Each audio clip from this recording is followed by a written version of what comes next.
Hey, how's it going, folks? My name's Matthew, aka EZBOT, and we're back with another episode of Electron Talk. Today we're going to be talking about some sound design and workflow techniques for some chiller compositions. Summertime, I feel like it's a good time to make some music that feels good in the heat. And also, we could just use some feel-good tunes in general. And more melodic stuff is kind of my specialty anyway, or at least that's how I view myself.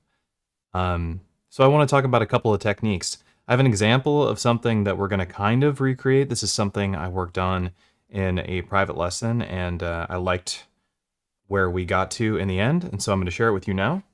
The devices that we will be working on today is the Digitakt 2 and the Digitone 2. I do also have my modular system plugged into the Digitakt, and it's currently running into the Percon's voice with the Hermod Plus and the expander controlling the Percon's voice running into Clouds, an old copy of Clouds.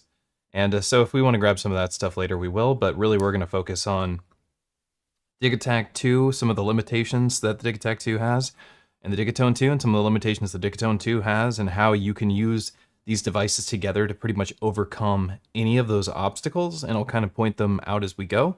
But let me just play a little bit of the track that I made during yesterday's session, and then we're going to kind of go through recreating some of these pieces of this track. And mind you, what I said is this is definitely chill vibes. We're at 94 BPM here. Yeah.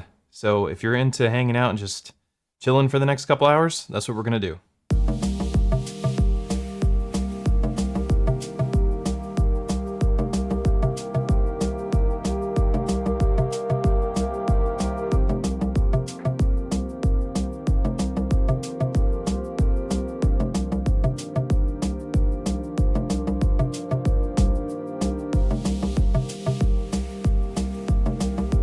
Okay. So just listening to this composition, there's a couple of pieces in here that I think are important to point out.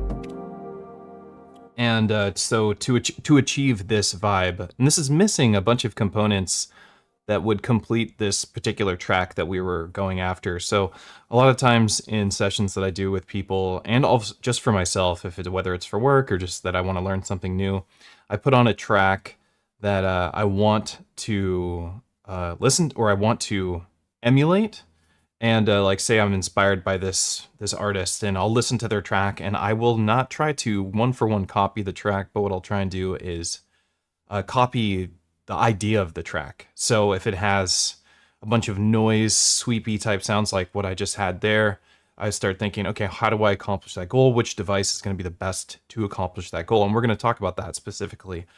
Say I want to have these pads that almost sound like they're going ooh, ah, kind of like that thing. How do I accomplish that goal? Digitone 2 is going to do a good job of that. Where do I start doing that? The plucky bass line, let me take these sounds out so we can actually just hear that, and I'll take these pads out.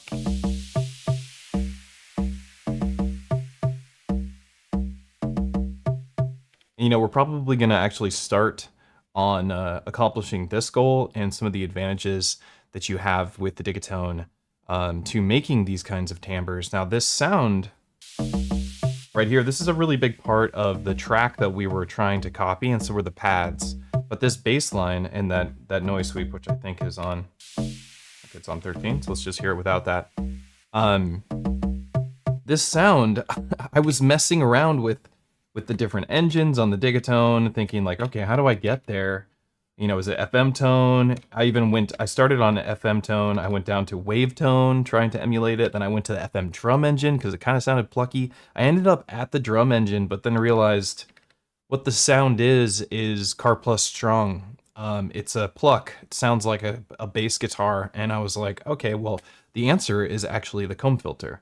So I want to talk about the comb filter. That's where we're going to start today, is emulating this comb filter, or emulating a bass guitar using the comb filter. And this isn't a tough technique. You just need to know where to look to accomplish this goal. So it's like, and I'm sure it's been covered in other videos. Doesn't matter, we're here today and we're going to do it, and we're going to use it in a composition. So I'm going to go to a blank track. Hopefully it doesn't have anything on it or blank pattern. Ooh. That is a chunky kick. And we're gonna start with this bass line. I usually put my basses on 1 and 9. I'm saying emulate too much. I gotta stop that. I make doubles of all the sounds typically. I try to make doubles of all the sounds. We have so many tracks now. I don't need 32 tracks to make a song. I need a lot less than that. In fact, 32 tracks would sound terrible. So what I like to do is I'll make duplicates of the same sound, or maybe a similar experience. Let's say like I'll have a duplicate of kick drums, I'll have a duplicate of pads, but they're not going to be the same sounds, but they're going to fit the same role in the song. That way I can switch between them in a performance state or even a compositional state if I'm maybe using song mode. A song mode is also something I want to address and talk about today, because this is an episode of Electron Talk. We do tips, tricks, technique, and style. And one of the tips I wanted to talk about was, how do you do song mode using multiple devices, since they each individually need song mode? The answer is fairly simple, and maybe we'll even explore that today. But let's jump into this bass sound. So for this bass sound, what we want to do is we want to go into FM drum, and we want to change our filter to a comb filter negative. That's just the one that I like to use. I'm gonna just clear out, make sure there's no ideas already lurking in the background here, because we don't need any of that. No effects, no amp stuff. All right, we're looking pretty clean. So with the FM drum, we're actually going to ignore the FM synthesis of it. What we want is the transient. The transient is the kicker here, and the transient is so sick. With the comb filter negative plus the transient from the FM drum, you can really get these massive guitar bass plucks, and they sound, decently realistic. But what they sound like is a really nice Moog ladder filter sound, but they also sound like, Car Plus Strong. They also sound like that physical modeling synthesis experience, which is what Car Plus Strong typically is used for. And we have it available on our Digitone. We have it available on our Digitakt. You can do it over here, and I actually came up with a trick to doing something similar to what we're going to do on the Digitone, but it's a whole lot easier on the Digitone. So if you have a Digitone, that's where it's at. On the Digitakt, there's a little bit more tricky stuff that you have to do, and you use a little bit of modulators to control volumes to like emulate what we're going to do here. But what's really simple over here is that we're going to ignore this section, we're going to ignore this section. We don't need any of that. We can actually just turn off the body altogether. We don't want any of the body. That's the FM side of things. We just want the drum side of things, which is the transients. We just turn this level up. Let's go into our keyboard. And all we have is this click. And honestly, we don't even want this noise. Although you can use this to do all sorts of stuff. You can, high pass it out. You can low pass it, or find the center. Makes me think of Tool immediately. I will find the center in you. Let's get this out of here though. We're not actually going to use the noise because it's not that useful for what we're after. We want to get that bass guitar pluck. So we use our transient. We can set it at about 50% because we don't need too much. Go over to our filter section, and we could turn this low pass filter is a big part of it, because we're not going to use the envelope generator. This whole section, we don't need that either. We're just going to hold down function, turn the E encoder, and get our feedback frequency. We want that like right in the middle. When you hold function and you're in the comb filter like this, it actually is just jumping you through octaves. And they're not octaves until we turn on key tracking. So we turn that to 100%, go back over here, and now we got to turn this feedback up. There we go. So we're already in a spot that's pretty useful. Okay, so where the magic comes in here is actually this low pass filter. We can just turn it all the way down, so it's just totally low pass. So this is our slope. It's kind of emulating a bit of our decay envelope here. Oh look, we're already there. That's a sound that you cannot get from the other machines. This is a very solid bass sound. It sounds a lot like an acoustic instrument. Now if we go back over to our synthesizer engine, and we're playing with the FM drum, this is what's so magic about this. I love this technique. It's so simple, it's so quick, is that you can use the transient now. And this is just loaded with sounds. What do we got?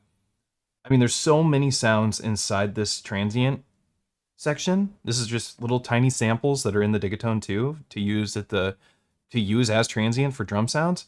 but you send them into the comb filter and they make different kinds of plucks. So here we are at 0.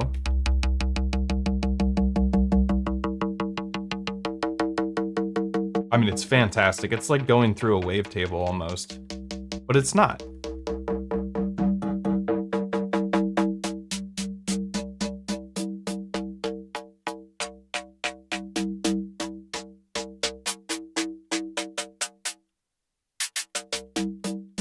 I found the ones I really like are at close to the beginning. There's a nice bass sound.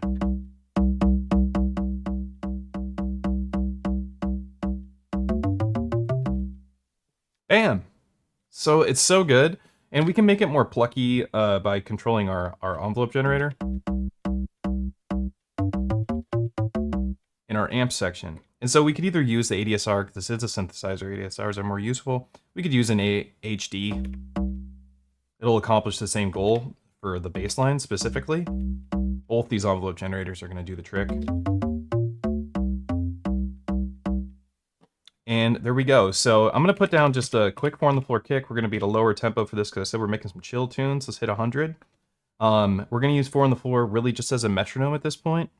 It's really just kind of like in the background. You know, the kick doesn't even matter. It's just going to kind of float us along.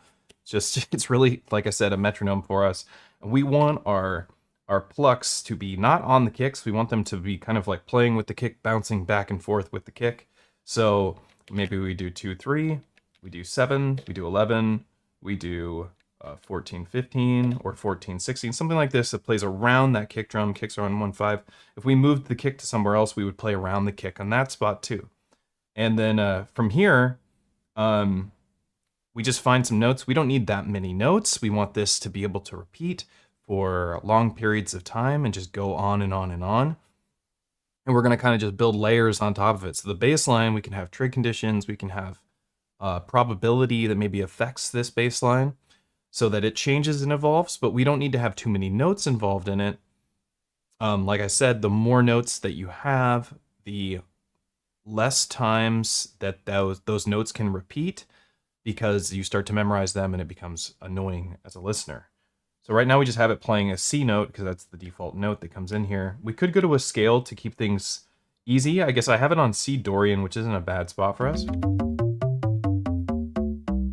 Got the minor, this minor third, which I like. So let's just stick with that. And one of the cool things you can do is that when you have your keyboard mode set up like this, Digitakt, Digitone, Digitakt as well, when you're using your keyboard mode and you go into your trig selection and your trig section here, and you change notes, it's going to lock to your scale.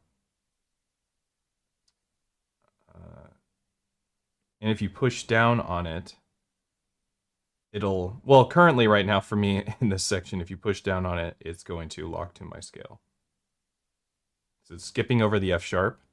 And if I just turn it normally, then it's going to go chromatically. So you can invert this in your personalized settings. You can have it be that when you push down, that it goes chromatic, and that when you turn it, it locks to your scale.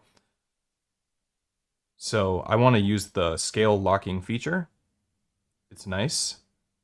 We can leave it on like a D. This isn't really going to matter.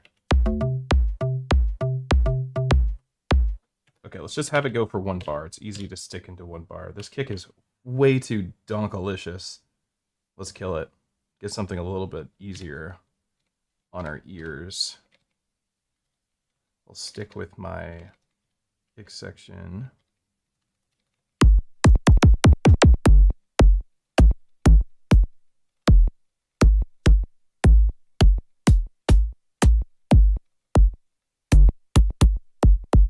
That seemed like a nice little chill one.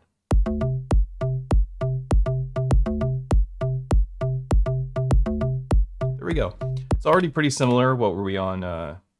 11 before? We're on 16 now. Oh, no, that's techno.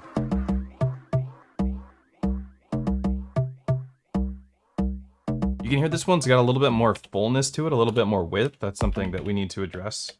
And to address that, we just give it a little bit of chorus. We don't want to like overwhelm it with chorus, like 100% chorus or anything like that, because that will really just be, it'll sound like chorus.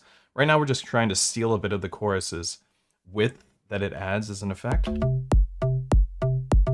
But Overdrive will accentuate some of the lower harmonics, give it a little bit more of a bassy vibe.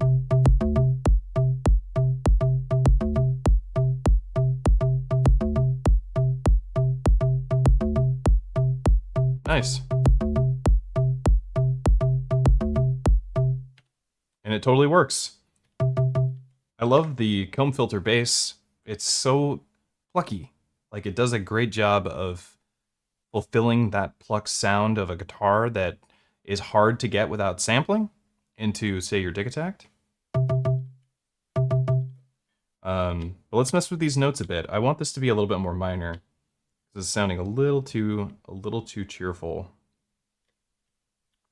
Let me see, we want that D sharp. We want more D sharp if we're playing with our C. That's our minor third.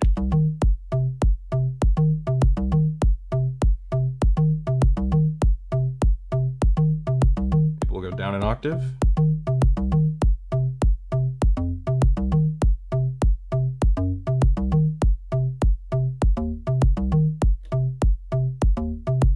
There we go.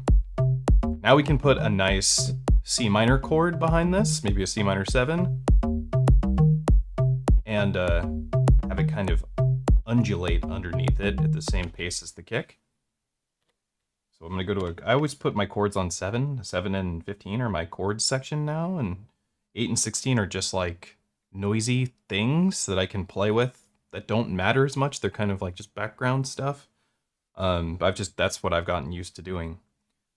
So let's design a nice, like, either pad or chord to go behind our kick and our nice physical modeled bass patch.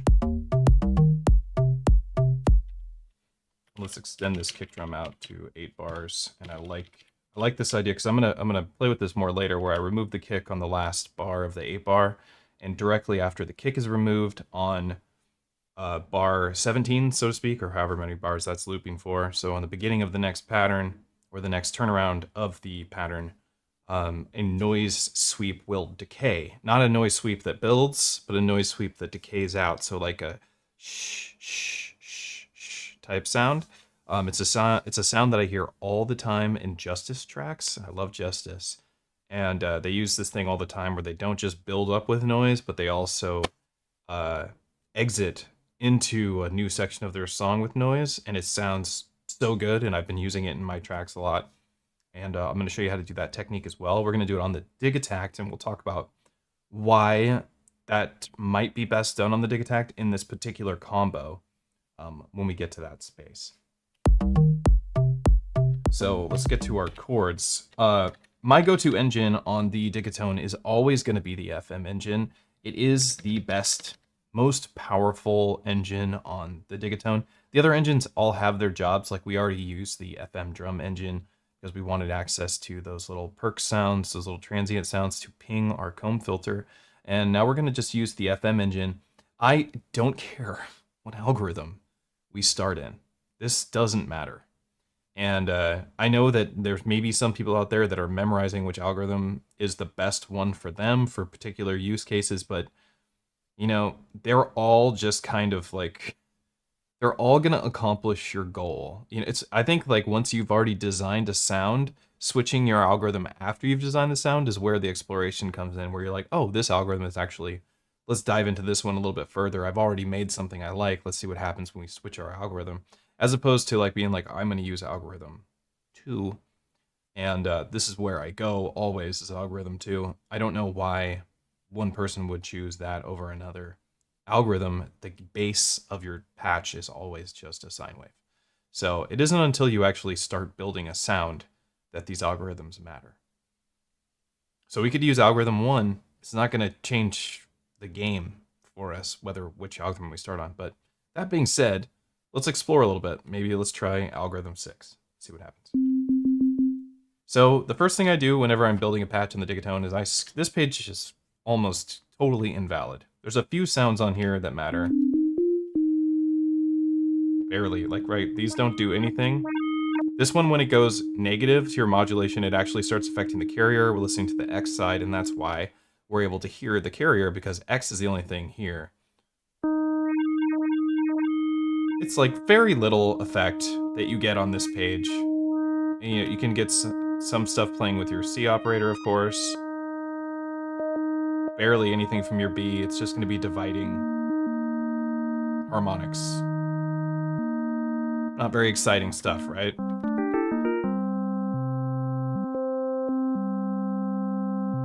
So my go-to is always go straight to page 2. Go straight to page 2 and start turning up your modulation levels.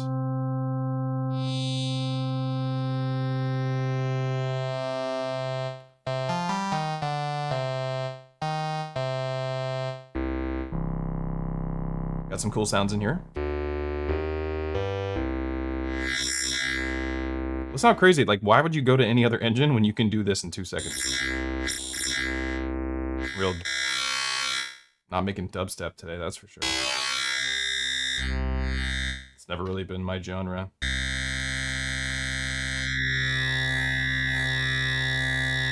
It sounds like a, what is it, like a didgeridoo?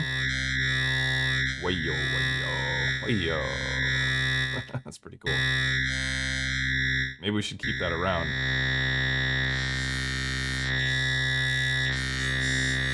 Does the feedback ruin it?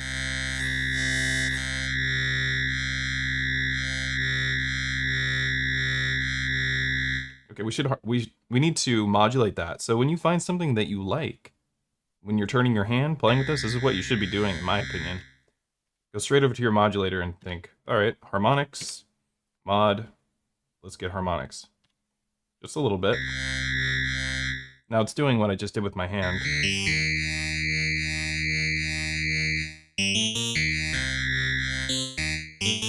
There's definitely some tones in here. We are going to be making like a pad. Sounds a little yucky so far.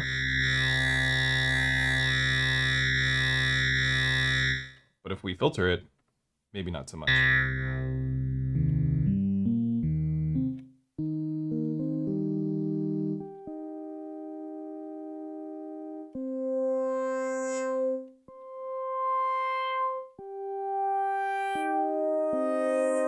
We also don't need the low end, so let's get rid of that.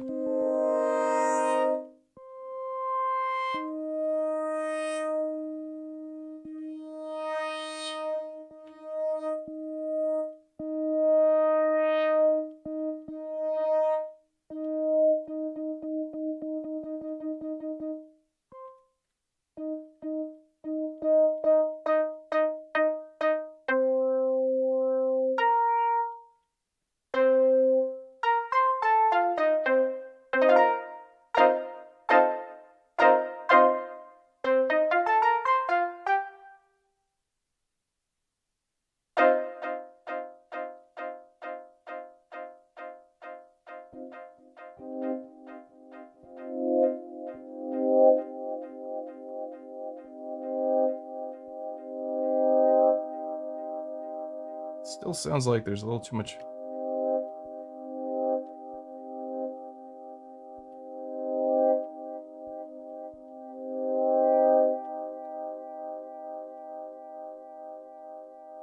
Too much bass.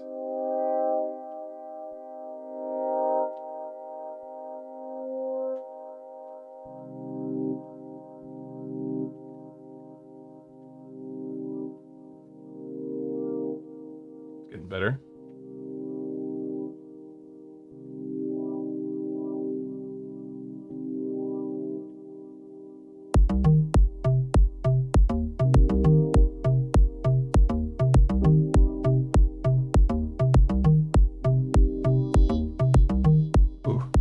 Got a nice top end to it.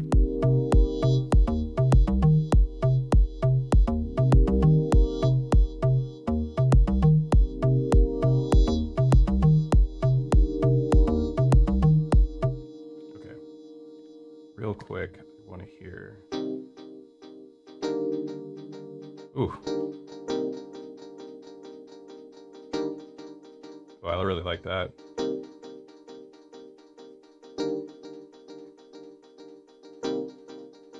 Just go ahead and program that. So hold the note down, hit note edit, we'll go. Oops.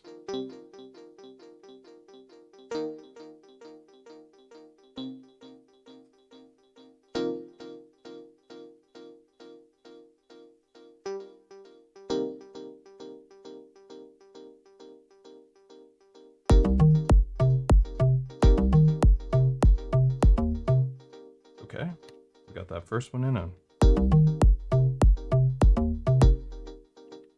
think we want to go to the next bar and have it do, what was the other one? I think we were going.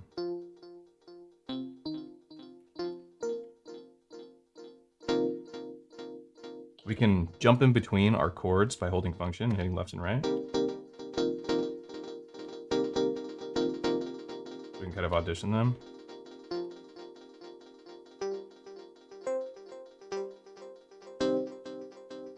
Kind of keep it minor.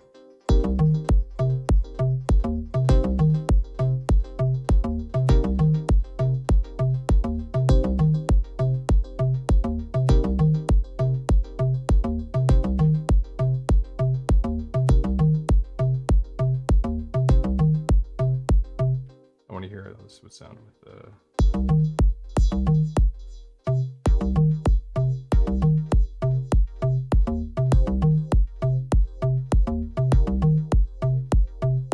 I liked it better this way.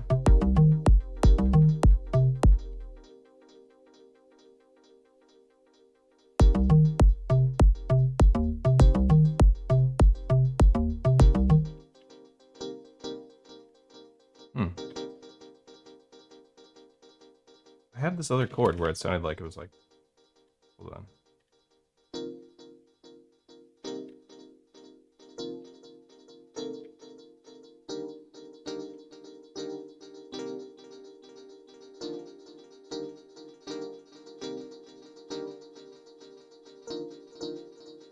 Maybe that's it.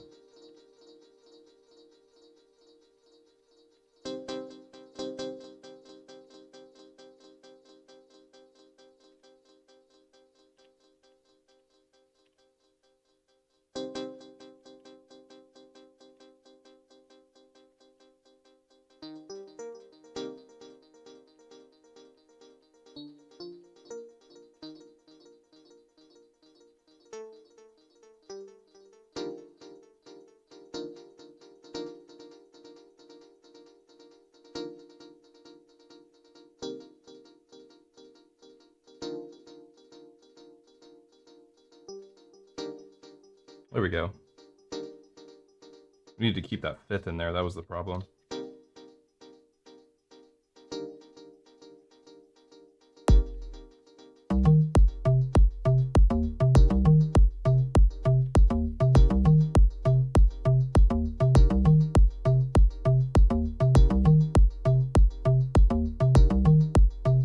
Okay, so we have these cool chord plucks. They need to be expanded much further and like modulated and more chords, I think. But I think now I really want to get the pad, because I was going to go for a pad. We stumbled across this chord pluck sound and ended up sticking there, but I think I do still want a pad. We could try using wavetone. Why not? Get some sawtooths. If you hold function and turn the encoders, it'll snap to different waveforms. Bring it down an octave.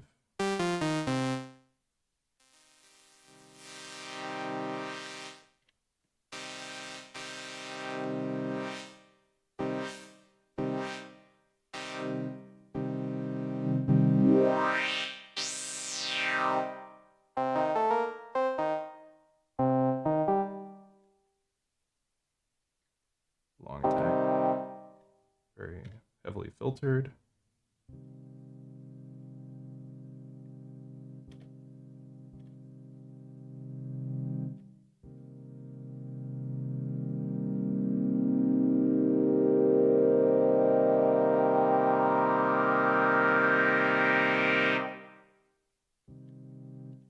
Okay.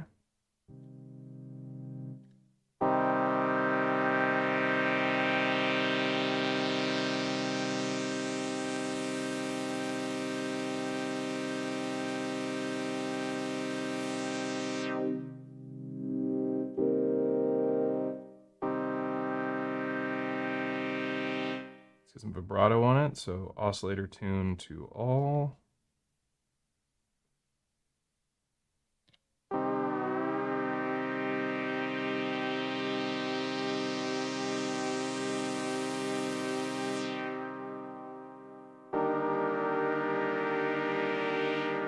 Widen it up.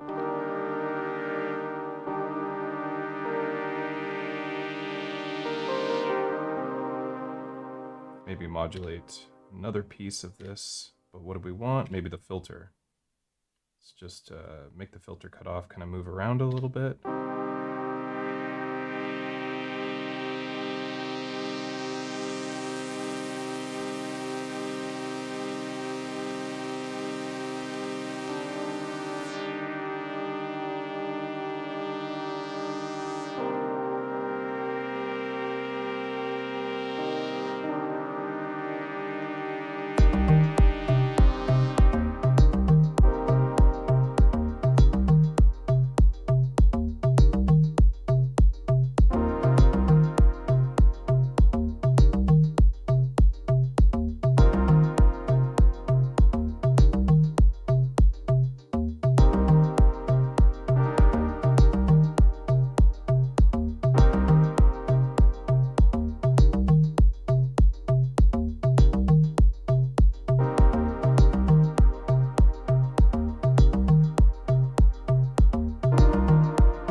We're gonna use up a lot of the voices on these chords because we're using a lot of chords, so it's gonna eat up a lot of what these tracks can do, which is fine, because like I said, we don't need as many tracks as are being offered to us.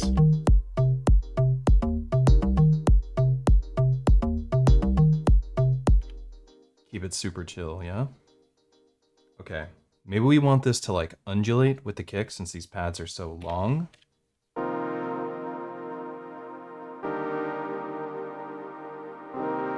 God, it sounds good.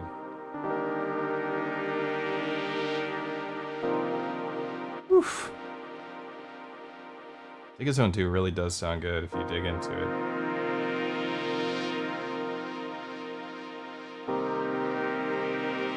I mean, you can't get away from the fact that it sounds digital.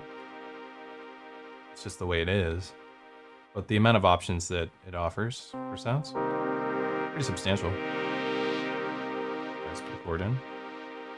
We're gonna use some lower notes for this one. So let's stick with our C minor 7 chord. But let's actually take our bass and go down here.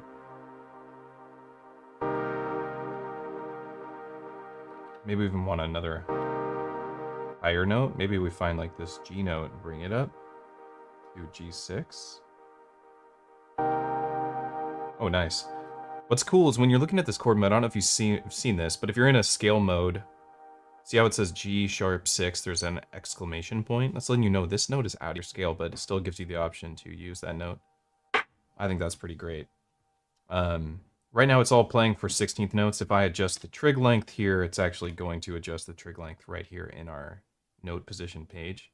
But I'm gonna, we're gonna play with a little bit of these velocities. Maybe we unaccentuate, just bring the volume down a little bit on that higher note since it's so prominent. That way it doesn't hit so hard, because it does hit pretty hard. We still want it there, but we don't necessarily need it to be, the real leader here. With this leader note, this G6 is the higher note. It is the 5th in our minor chord. We can use this note again in our next chord. And I actually want to add another C. But I'm afraid I'm going to use up too many voices, but we'll do it anyway. Let's see. Seems like I don't actually need that, do I? Yeah. Sounds pretty full with these 4 notes. All right, we'll stick with these 4, and let's give it a little bit longer of a trig length. We'll go for a half note, so 8 16th notes. Now this is something, let's just copy this real quick. Chill it. We want all 8 bars available to us.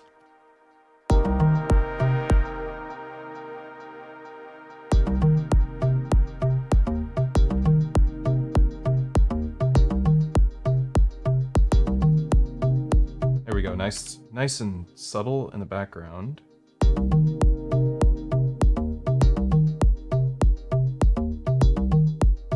All right, let's get another chord. We'll do it on bar 3. Change these notes out. We're actually going to keep most of the main notes. What we're going to change out is our root note. And Maybe we'll change the 5th to follow that route. Let's see. Let's try switching this one to the A.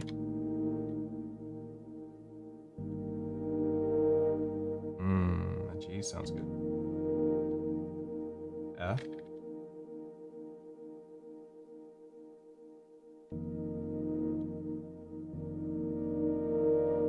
Oh, that's a nice sounding chord.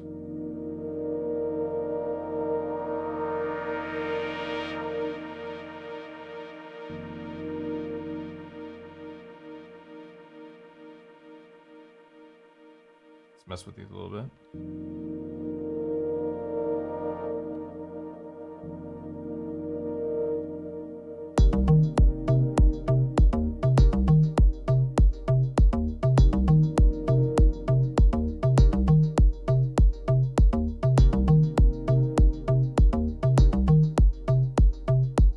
Let's see how it sounds without these.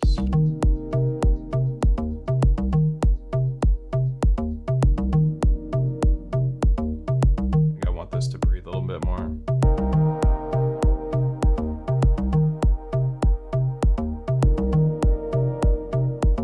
Need a longer attack, maybe?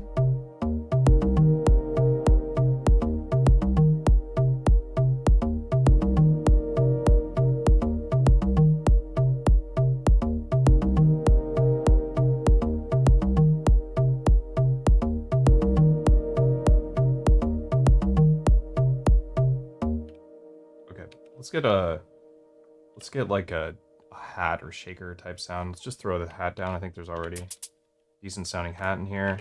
Just fill these 16th notes up, but let's maybe take the volume halfway down on every other note.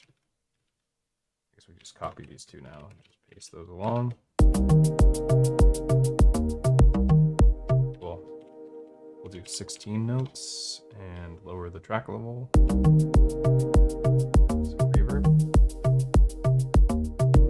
Verb, make sure it's nice and big, and the delay. We're going to be using that soon.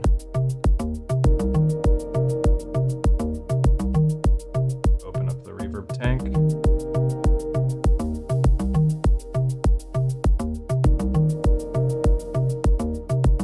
I feel like that's something that would be really nice. Let's try that. It's 8 bars, function yes, save to a temporary area. Record play and record some of this.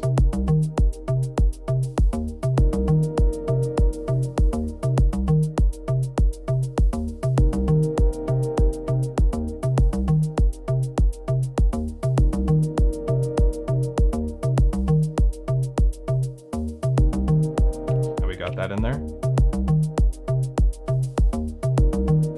That sounds nice in the background. Off hat. Whoa, that sounds awful and crazy loud. What is this sound? Put this a little bit on the right, maybe put these hats a little on the left.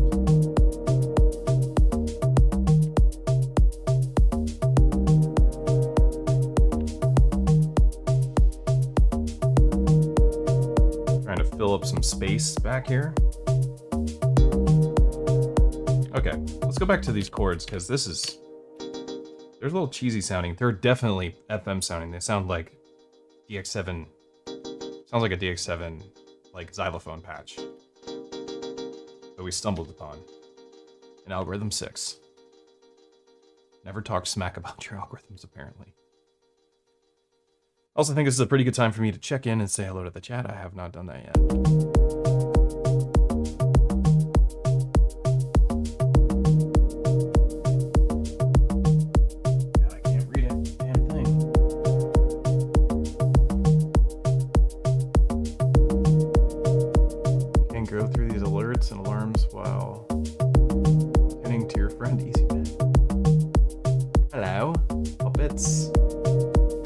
The slower BPM. It's not represented enough. I agree. Yes, you do. In fact, you need 64 tracks. I don't. You're a chiller but no Digitone? That's fair.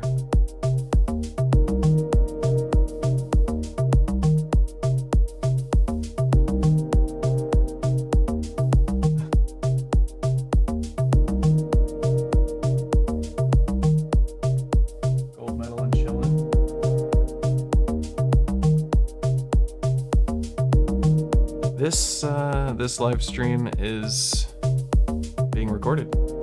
This will hopefully get turned into a YouTube video later.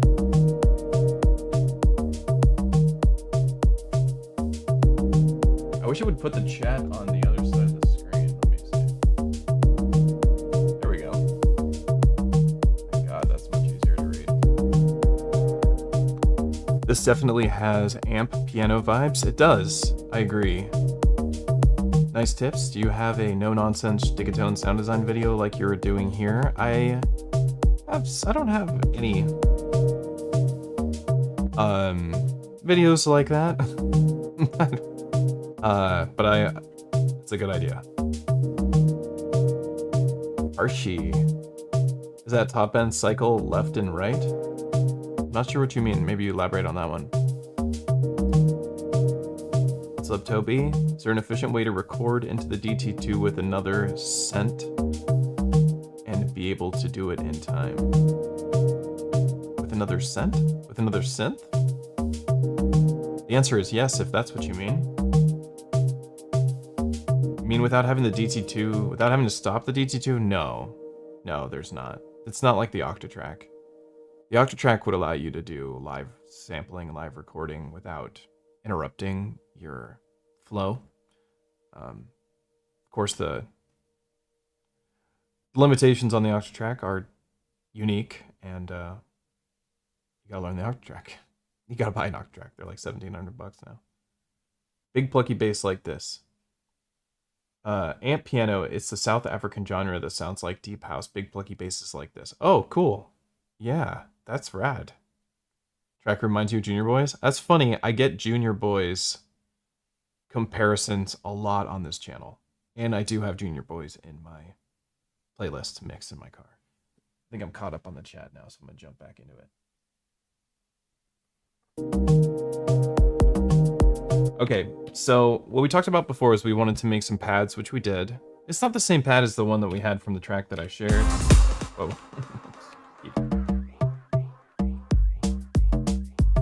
So we were kind of making the same song. We do have to do this arpeggio soon.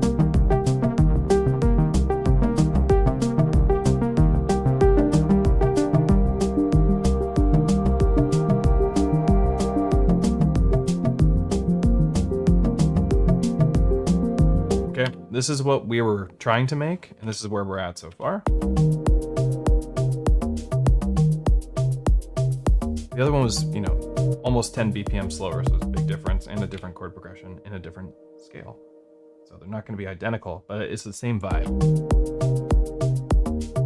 What we were really going after to explore here was that bass pluck, how to make that bass pluck from scratch, which we did at the beginning of this video stream, and just kind of generally how to navigate and go about making some sounds from scratch on the Digitone.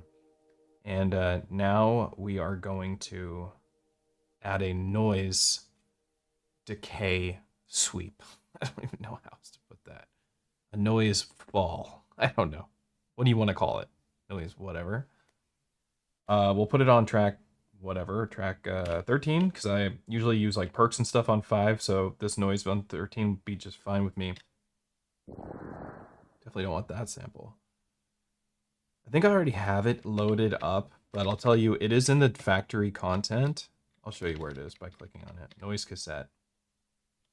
If you go function yes, when you're looking at your samples in your Digitakt, it'll take you straight to the actual original file immediately, which is nice. So, and then you can go in and change it from that folder. Noise cassette is the one that I think sounds the most like just a white noise sound. That's noise cassette. There's like a little beehive kind of hummy thing in the background of it. I've filtered that out. Well, I did on the other track I worked on. So what we could do is use this multi-mode filter. And we actually want to use this bandpass. So we want our filter to do this sound. We want it to go shh. We don't want it to keep re-triggering like that, but I'm just re-triggering it so you can hear it. The way we're going to do that is with a positive envelope and a long decay. Maybe too much envelope there. Just very, very little envelope.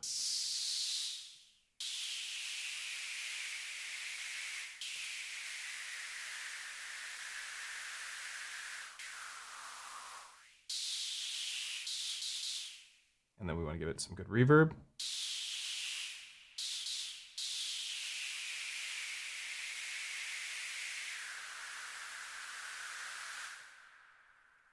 Nice. Nice long release.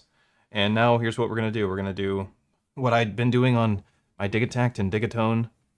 Oh, I don't have the camera in the right position.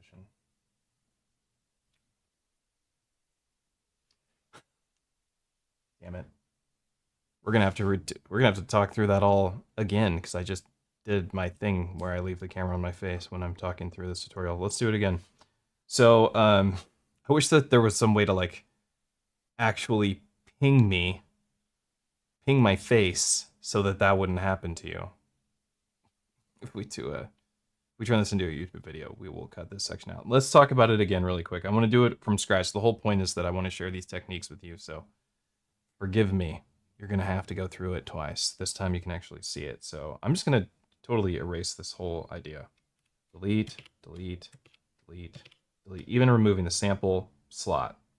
Okay, here we go. Back from scratch. Damn it. Don't sponsor me, or do sponsor me. I mean, I'll take a Red Bull sponsorship, I guess. Sugar-free.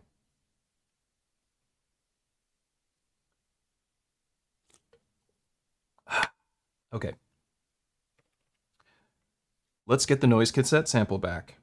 So I wanted to show you that I'm in my other section here. So if you have a sample that you want to revisit the folder that it exists in, you can go into your source menu, use your encoder, find that sample, hit function yes. It will take you back to the folder that that sample lives in. This way you can see that sample again and audition the samples that surround that sample because usually they're quite similar. I like noise cassette. Sounds like white noise. That's what I was saying before. So that's the one I'm going to use. All right, so noise cassette. Then what I want to do is, this wasn't like that. I want to go through the whole tutorial. What we're going to do is go into a bandpass filter. We want to make the bandpass filter do this action. So we're going to use a little positive envelope. Not very much. Maybe 3 is even enough. With a long decay. Get rid of that low end there. Get out of here. Yeah. There we go.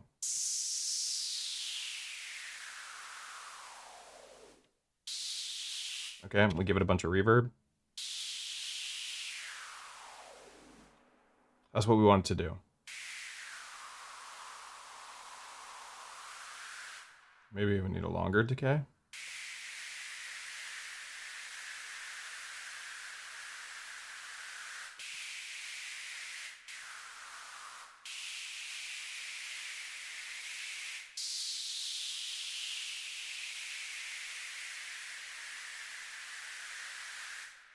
Okay, so we have, like, we're going to tweak this. We'll make it sound exactly how we need it to.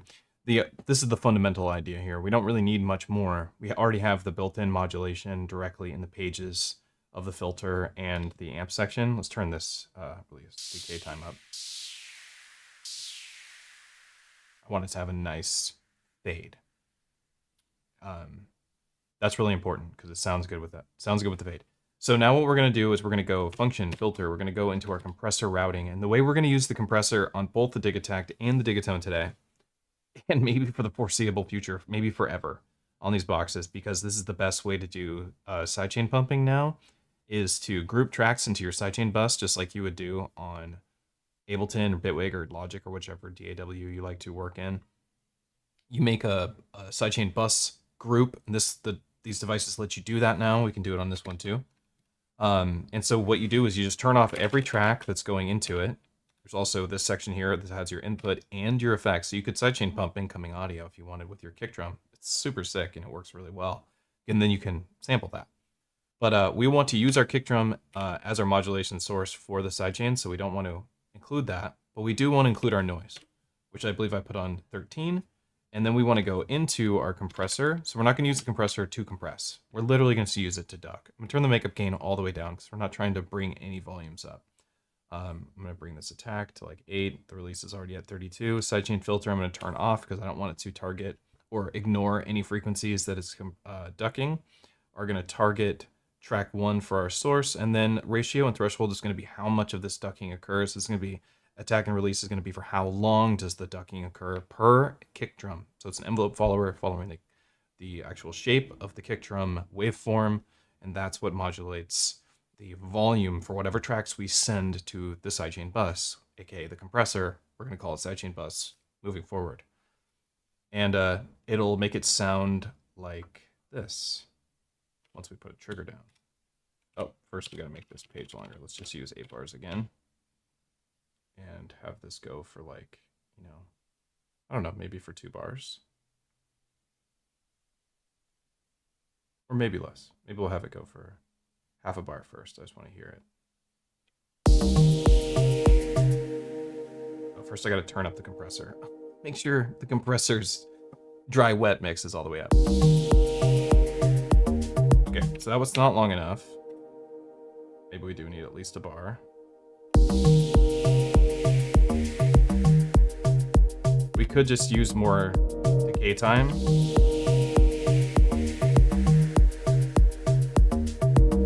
That does seem to work for us.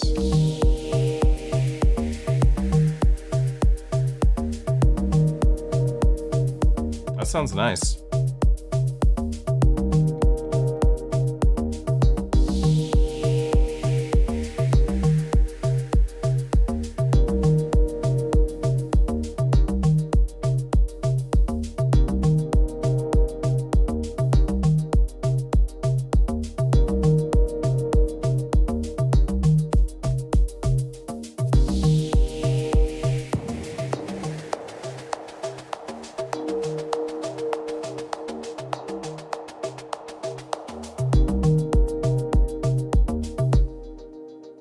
That totally worked, right? You can do this with all sorts of stuff now. So one of the tricks to do this on your Digitone is that you have to have something that generates a shape for your envelope follower. So if I want to do this over here, we're going to have to put a kick drum over here or something that has that general shape. And we can adjust how the envelope follower reacts to a sound, but there must be a sound that gets made. Does that make sense? So we can't just do this exact same thing without also creating another sound that sits at the same moments of these kick drums. So it has to be something that doesn't interfere with our kick drum. That's always the trick if you want to match these up. So say I wanted to like, maybe we have these chords. Let's turn off these stabby chords, those DX7 chords, and go back to, I think here's where we have them. Let's make these play for longer and maybe even add another chord to the progression. I want to adjust it a bit. Let's make this play for 2 bars. And then the next one will play for 2 bars. And then let's go ahead and copy it and go to here. And let's adjust these notes. Excuse me. Yeah, number 3 should be, oops, hit the wrong one.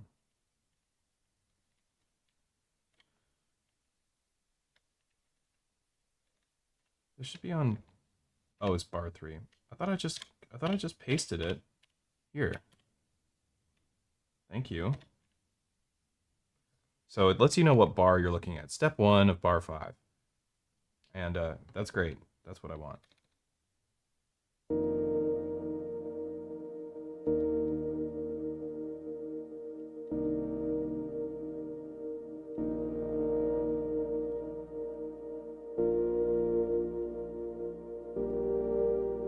That sounds nice.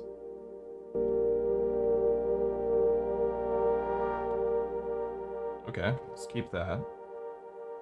And then, well, we'll go to this next page. Let's copy that one. And we'll add a little change that happens to it. We'll just leave most of the notes, but we'll maybe flip this D.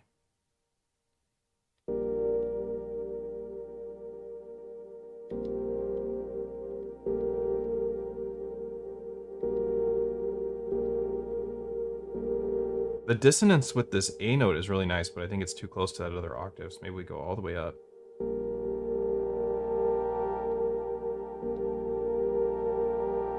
Wow, that's really moody.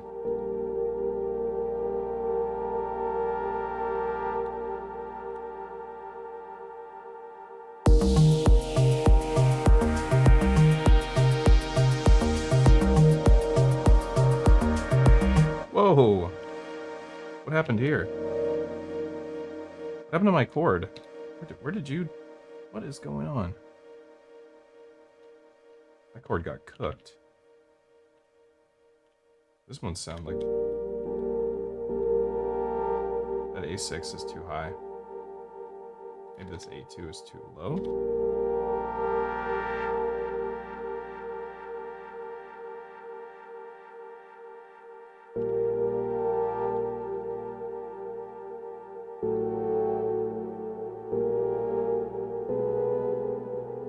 That's what happened. I didn't mean to do that.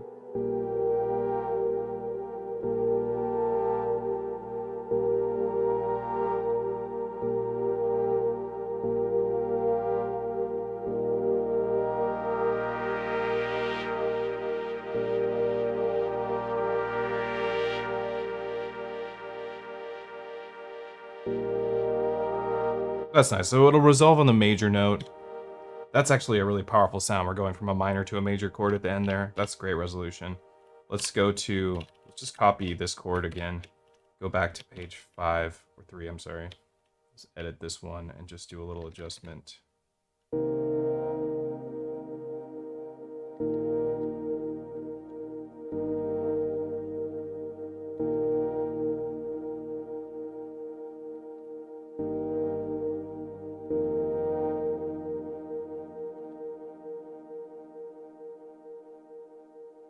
Maybe F4, do an octave here.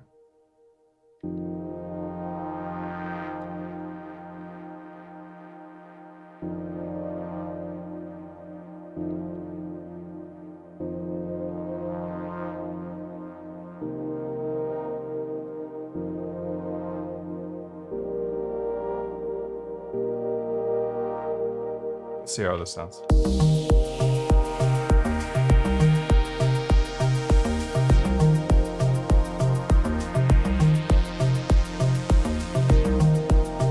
Oh, whoa, whoa, whoa, whoa. 64 steps.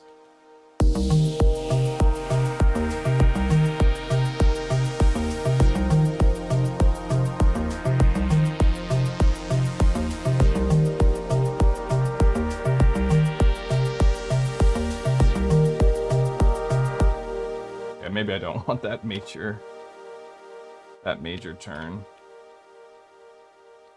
That's a bummer.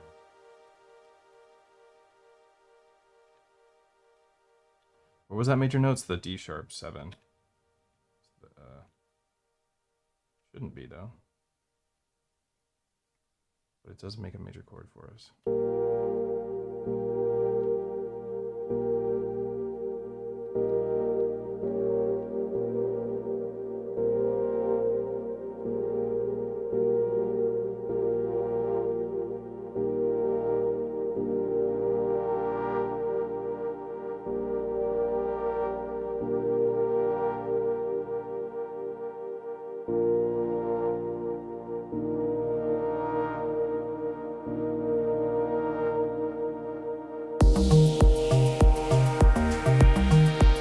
You know, I also think we don't want to have the triggers be 32. Let's give them a quarter note less. Let's take them to 28 so they have a little bit of release on each one.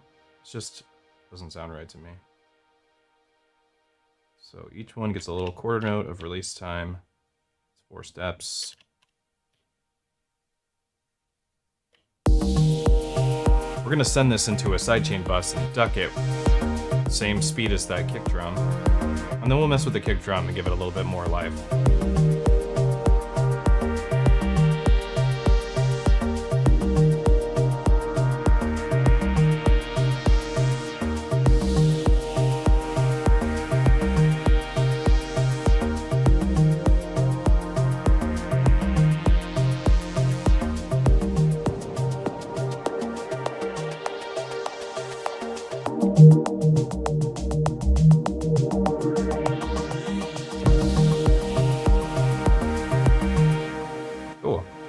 We got some cool sounds so far.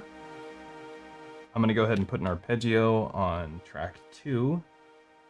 And then we're gonna try and find a chord. We're gonna have the delay speed of the Digitone 2 and the delay speed of the Digitakt be different delay speeds so that we can have 2 different types of delays, and that's a cool idea, I think. So we're gonna find a chord in here. It just transpose whatever chord we find. You can just transpose it to fit this key. And we'll just have it at a different delay speeds, so maybe this is on triplets, maybe this won't be on triplets or something. We'll get there. Right now we're gonna put in an arpeggio, and let's just get a preset. And so for the filters, this is what I'll do. I'll just go into presets, load, left arrow, filter, and there's a section, a filter that's just for arpeggios. It's really small, unfortunate. We can audition. That's the one I use. Hamilton's the one I used in the last song that we're kind of emulating.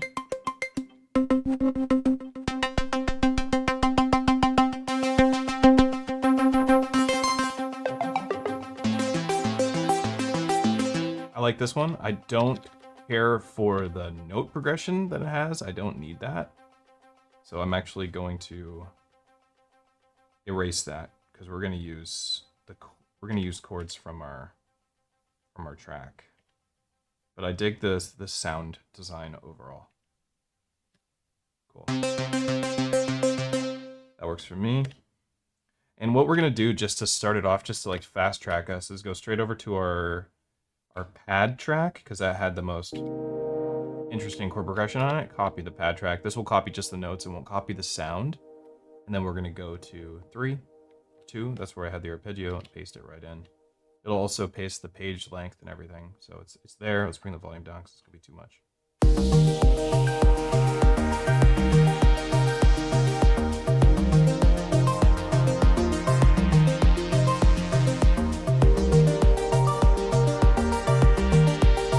That was some delay. This would sound pretty nice.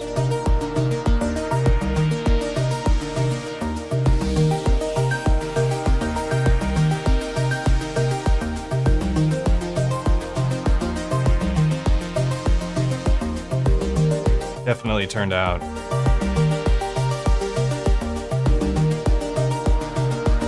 I want to hear like do do do do do do do.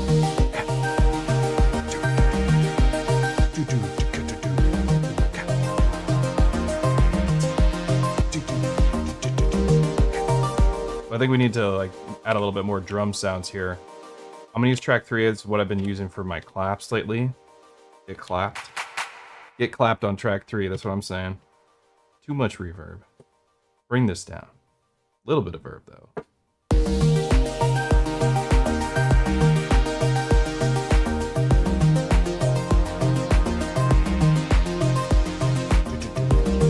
I want to hear some toms or something. Go to 4, let's find some toms.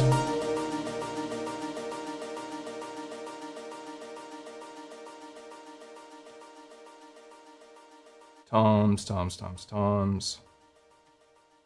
I think I have some toms. I hope I do. I really do. I thought I had way more sound packs on here than I do. And, what? Maybe some perk? We have Slice Machine. I can have whatever I want now.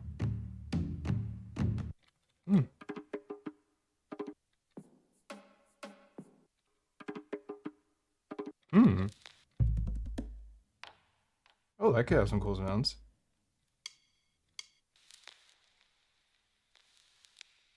The texture could be good too.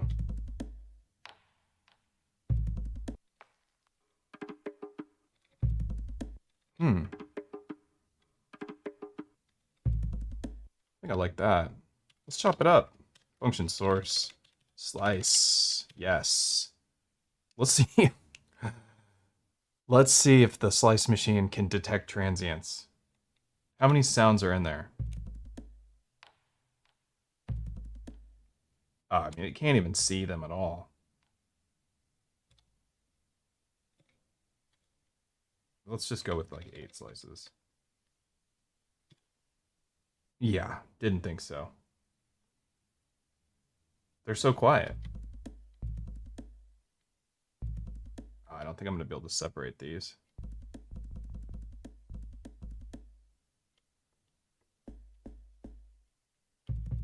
And it's too quiet. There's no normalization function. They need to add normalization to the audio editor. Why didn't I think of that when I was talking to them? They need to do that. This sample isn't going to work for us. Let's switch it out. Function, yes. I bet you all these samples are too quiet. Now let's see if how this one does. Look at that. How am I supposed to edit that?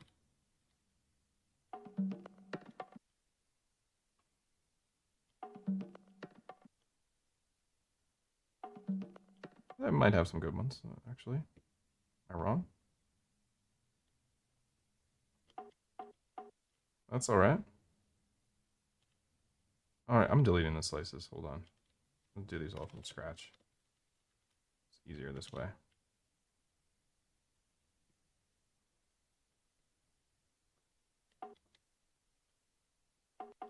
We'll actually use the linked endpoints so we don't overlap any of our slices. Hang on a second.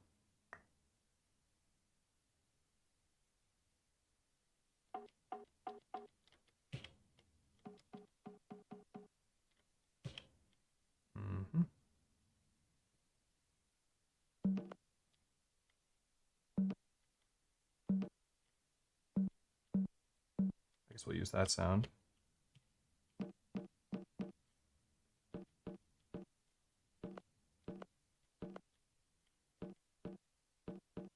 Some stereo width to it.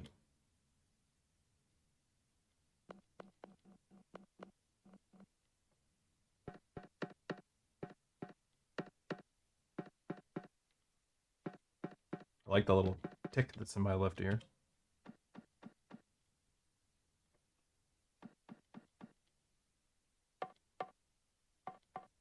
That's a good one.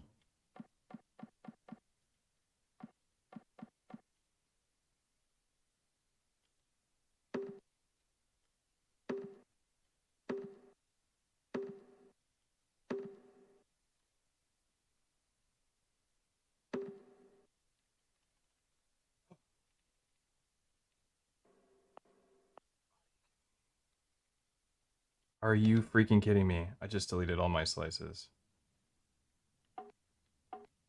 Oh my god. That's too easy to do.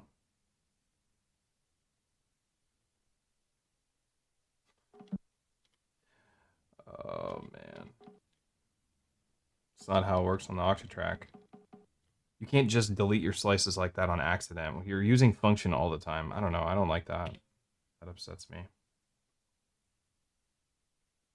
That upsets me a little bit.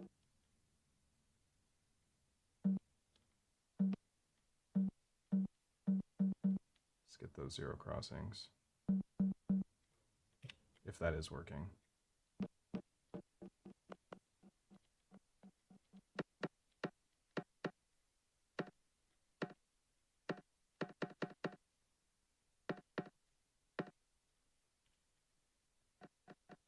Can't believe I lost that.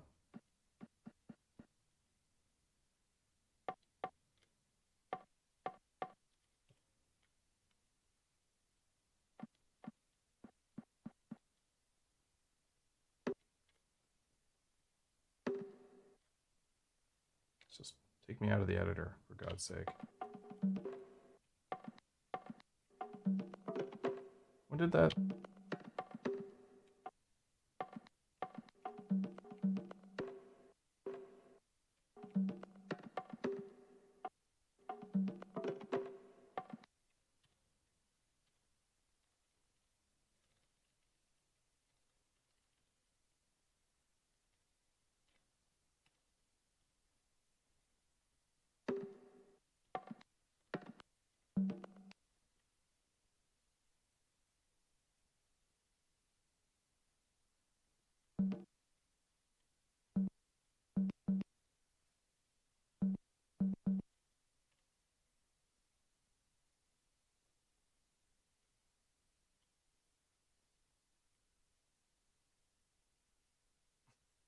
This linked sliced endpoints is really really something else sometimes. It's cool to use and also not cool to use.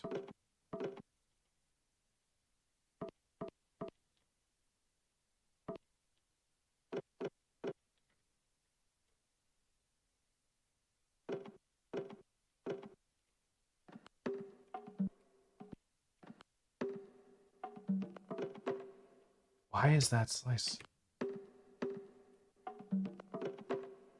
How did slice 3 become like that?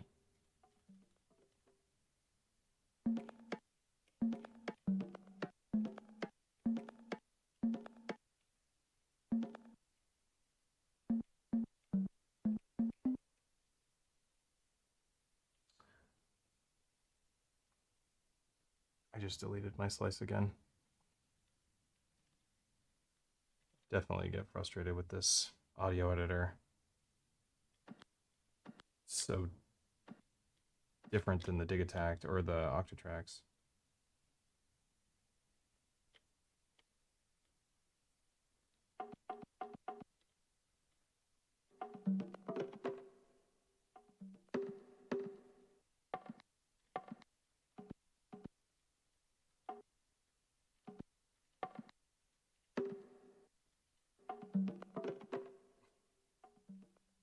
What?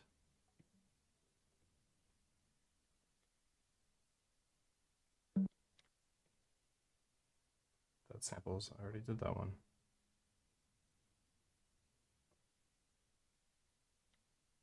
So that's just the same sound again?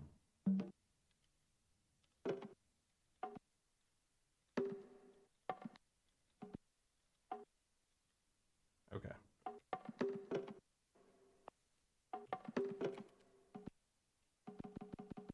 That's just the same sound. Okay. That works, I think. Let's just throw some random tricks down and see what happens. So quiet. That sample sucks. I wasted too much time on that sample.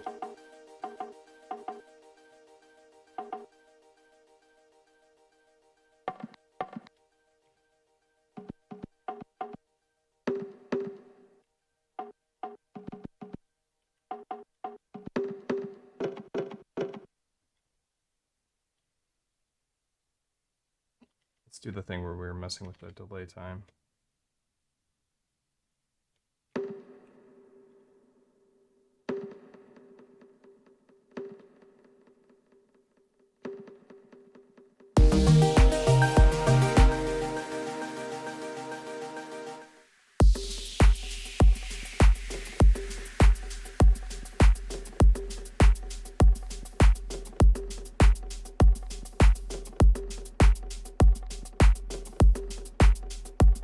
Oh, it sounds like it worked.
An LFO on that. Slow it way down. Just use triangle.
Nice. Definitely a chill vibe.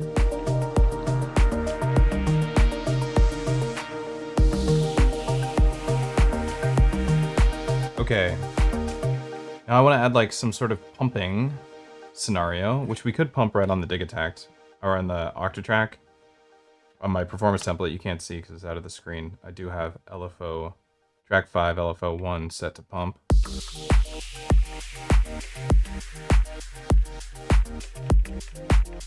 Not that fast.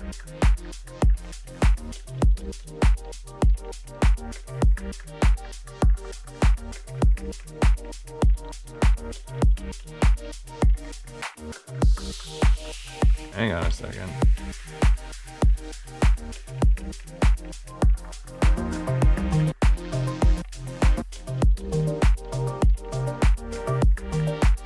This is the Octatrack pumping. The whole Digitone, so everything on the Digitone.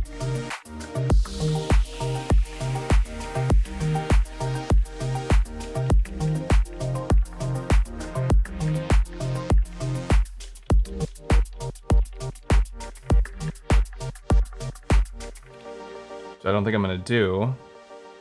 I need to investigate why that's going so quickly, why I have so many triggers. I can't remember why I did that in this template. But let's just pump it on here. So we'll use 8. And maybe we'll get like some sound that can layer on top of this punchy EDM kick. We'll just do a drum sound. No body once again. No body. Maybe this little transient will be just fine. Just 4 on the floor. Let's find out. Set up our compressor to do what we did on the Digitakt. Same thing.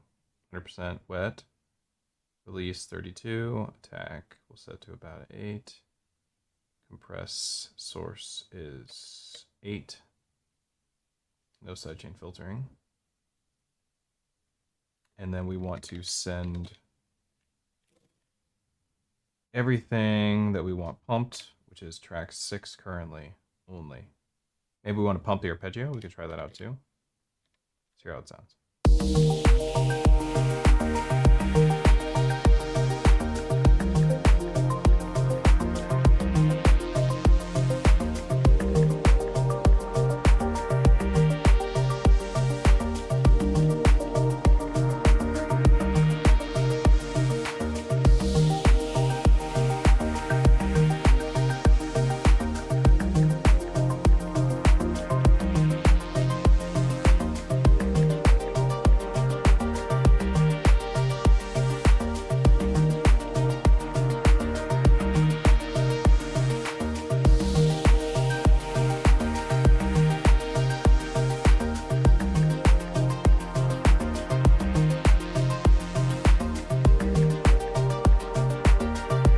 Make it so you can actually hear this. You hear it pumping? It's pumping from this click sound.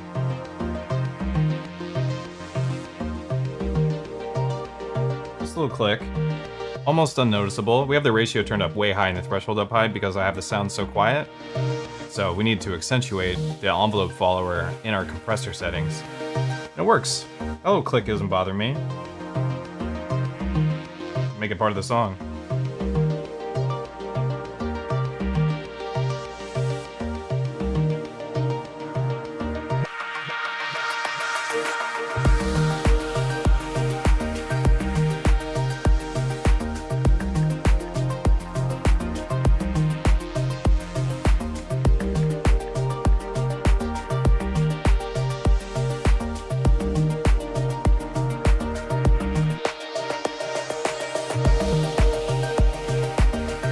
Cool.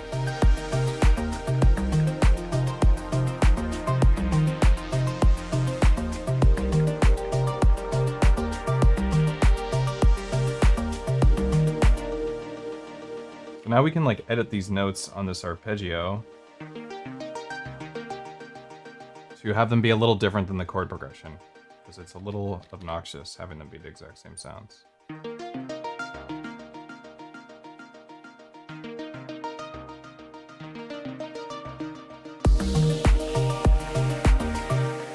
Like that.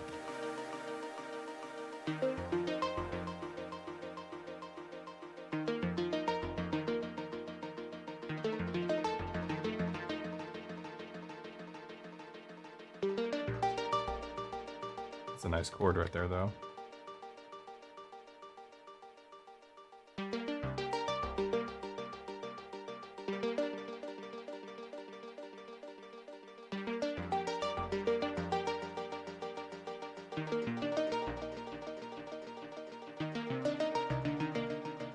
Nice one.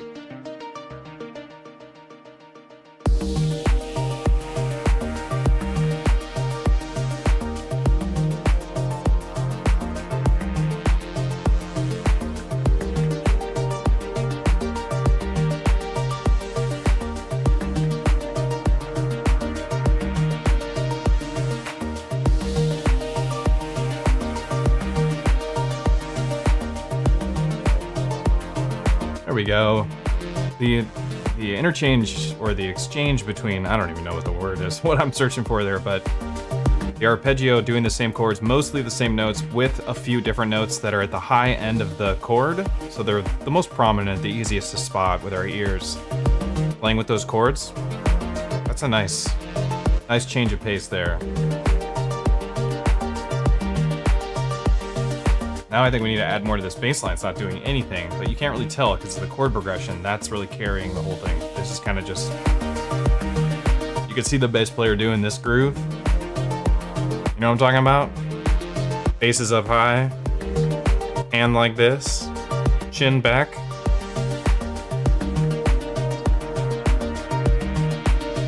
You know what I'm talking about. Alright. Get a couple more bars of this bass line.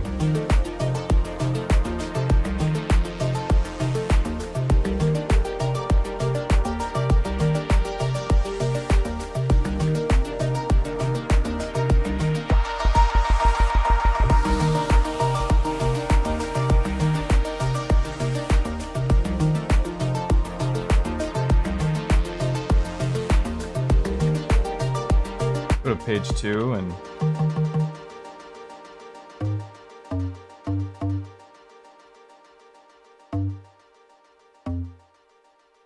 just put it right there. Let's just loop page 2 real quick.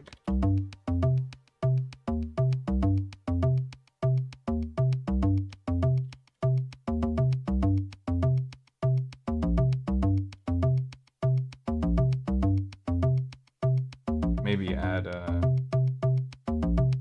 like a note of probability here.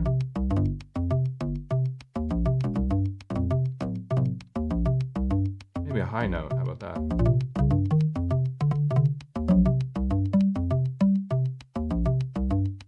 We'll filter it a bit because it's a little too heavy on that.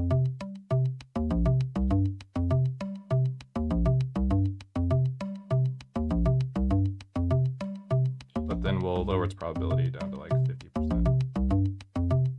Will it play? No one knows. Also, what's up with this reverb being so pansy? Pathetic. There we go.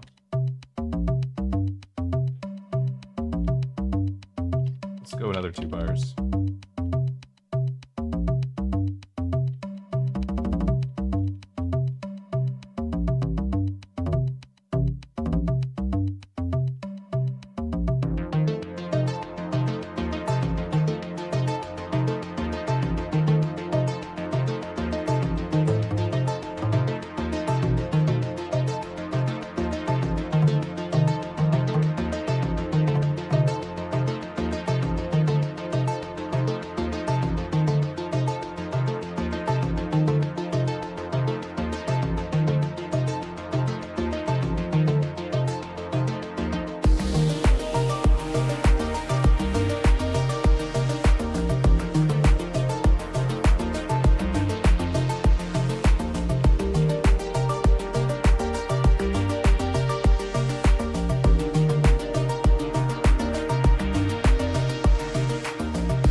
Ah, that's so nice.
Take the groove to hell.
We could also see what it's like to send the reverb and delay from the Digitone into the compressor.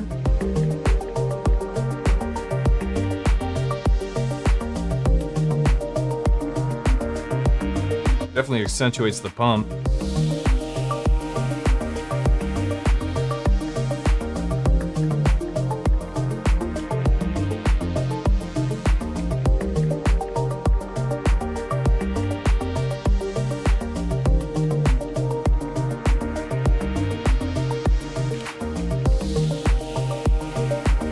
Kind of cool without it. Kind of like the reverb and delay though, but it's nice to know.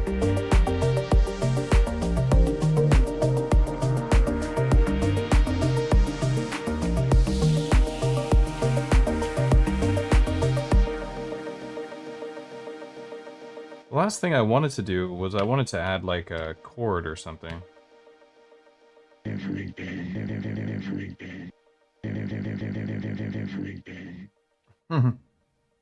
That's actually me. Sounds pretty crazy though.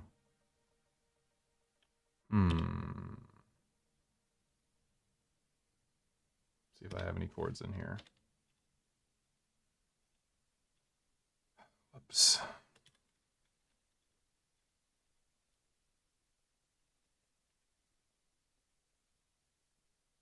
Try using one of these jungle riffs, jungle chords.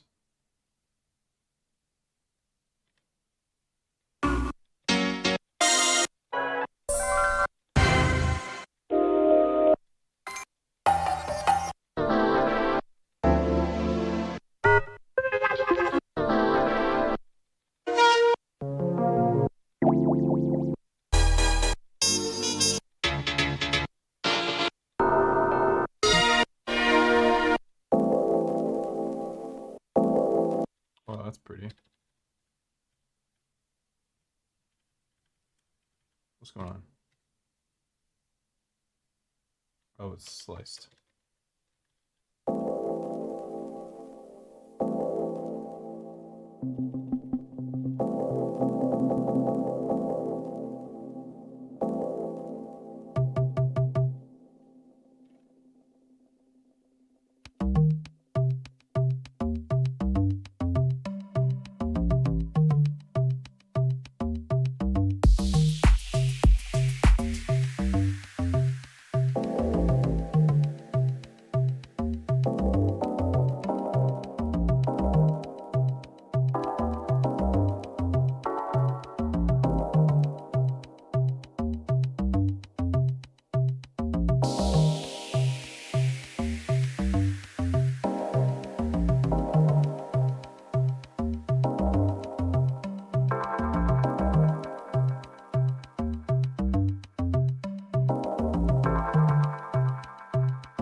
Diminished chords only. Good call, Pineapple. Don't think we'll be doing that today. This works though. I thought that I'd be able to get at least 2 chords out of the transpose from that chord on the Digitakt, but not every chord will work that way. Usually you can get like 2 chords out of it.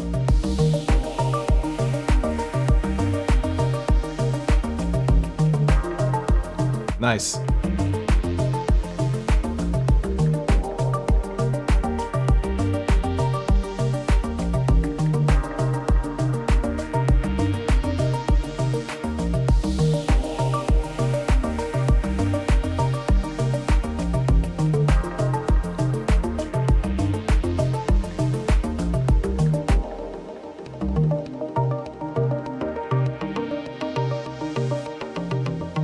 Ooh, I like that. A little bit more plucky on the bass.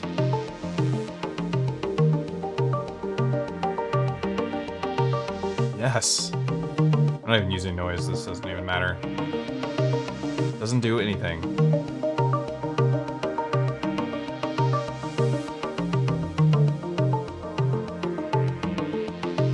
It's so cool, the like how percussive the bass is.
This is Percons into Clouds. You can't see because it's off screen.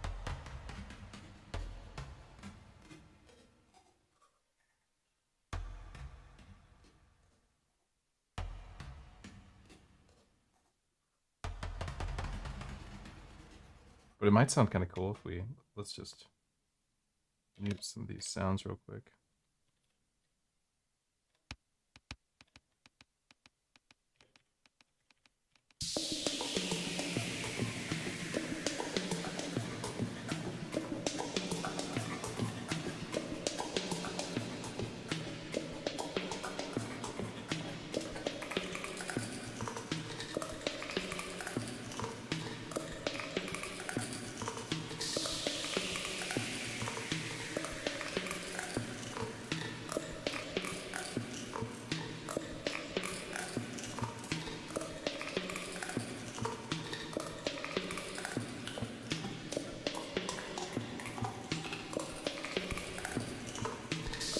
I know it sounds crazy.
Sorry you can't see it.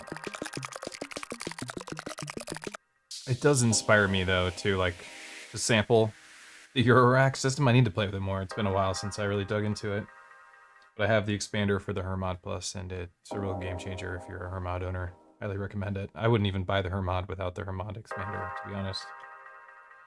Alright, this is our last little look at our track. I think we did all the things I said I wanted to do. I wanted to cover making this like plucky bass. Sounded like a more of an acoustic instrument. We got that covered. I wanted to have chords on the Digitakt and on the Digitone. We did that. We got our pad. Come on in, pad. We sidechained it to a percussive sound. We got our noise sweep that happens every 8 bars. It doesn't sweep up, it sweeps down.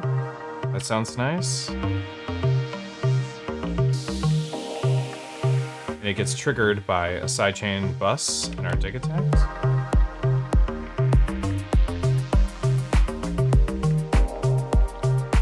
We used a good amount of tracks. And we got our arpeggio.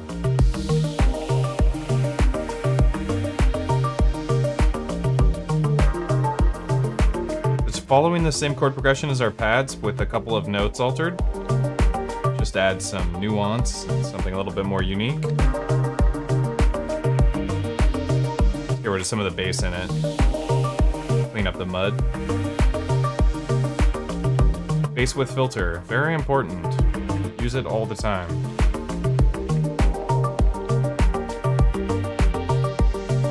Octatrack Performance Mixer doing its thing.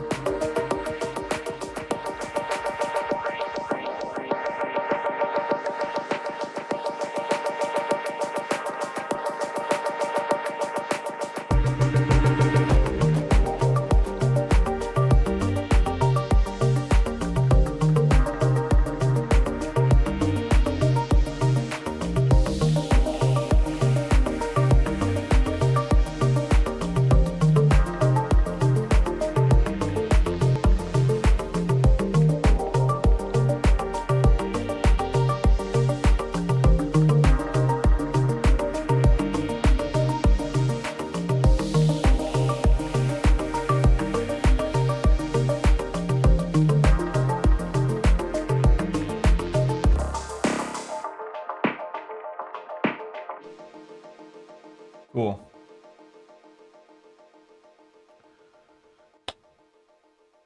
All right, exactly 2 hours, almost exactly 2 hours. Today's stream is not sponsored by anything, but we might as well.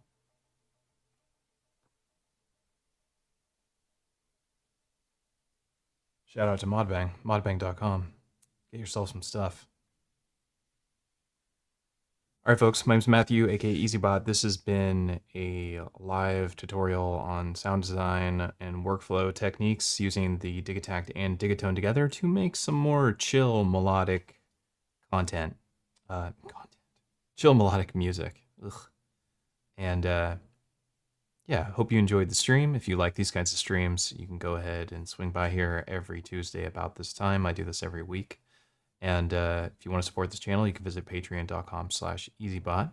You can get my performance templates among a bunch of other rewards. You can join the Discord. There'll be links for that in the comment section down below. I invite you. It's public and free, and lots of great people in there.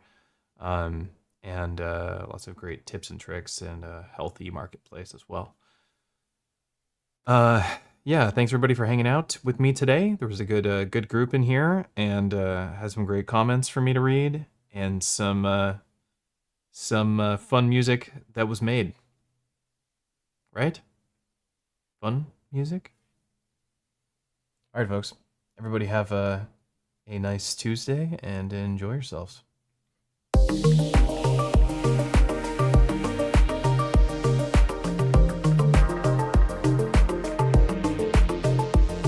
feel like I need to do like the Ricky Tinas goodbye since he's not on YouTube anymore. You know, just to fill that role, we all need that, the love that Ricky used to share with us. Hopefully he'll be back one day.